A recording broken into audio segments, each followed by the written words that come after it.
मैं हूं अनुपम और स्टोरीज विद अनुपम में आप सबका स्वागत है। मनुष्य जैसा कर्म करता है वैसा ही फल भोगता है। जी हाँ, ये बिल्कुल सत्य है और आज की कहानी भी कुछ ऐसा ही दर्शा रही है।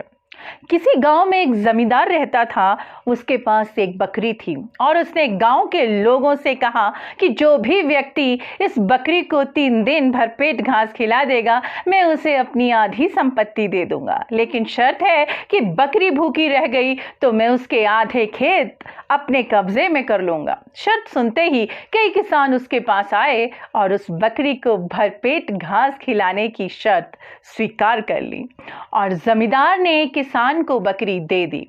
पंचायत में यह तय हो गया कि यदि किसान शर्त हार गया तो जमींदार उसकी आधी भूमि ले लेगा।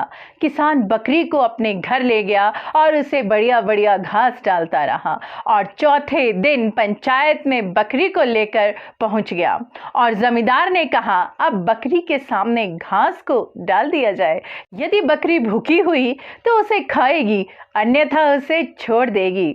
और बकरी के आगे घास डाला गया तो बकरी घास खाने लगी। जमींदार बोल उठा, इसने बकरी को भूखा रखा है, अब इसकी आधी संपत्ति मुझे मिलनी चाहिए।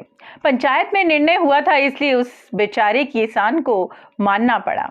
और भी कई किसान बकरी के कारण अपनी भूमि खो बैठे। उसी गांव में एक चरवाहा रहता था। जब उसे ये बात पता चली कि जमींदार लोगों को ठगता है तो उसने उस जमींदार को सबक सिखाने की सोची।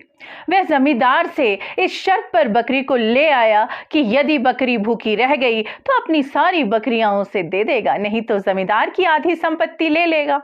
पंचायत में निर्णय हो गया। चरवाहा बकरी को अपने घर ले आया और बकरी को आंगन में खुला छोड़ दिया और घास की गठड़ी एक कोने में रख दी। बकरी जैसे ही घास की ओर लपकी, चरवाहे ने बकरी को 3-4 डंडे मार दिए। डर के मारे बकरी एक ओर खड़ी हो गई।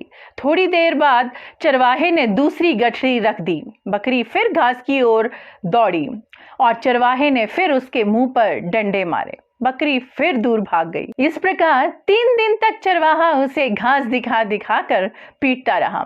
अब स्थिति ये हो गई कि जैसे ही बकरी को घास दिखता वह डर के मारे दूर भाग जाती। चौथे दिन फिर पंचायत हुई। जमींदार प्रसन्न था।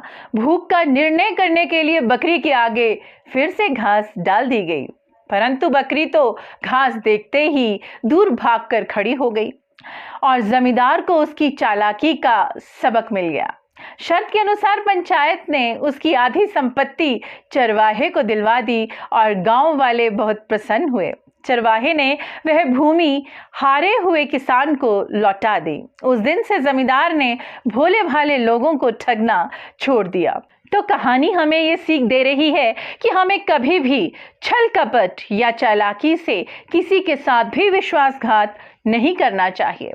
बेईमानी या चालाकी से प्राप्त सफलता केवल थोड़े ही समय के लिए फायदेमंद हो सकती है। ये तभी तक मौजूद रहती है जब तक कि सच्चाई का पता ना चल जाए।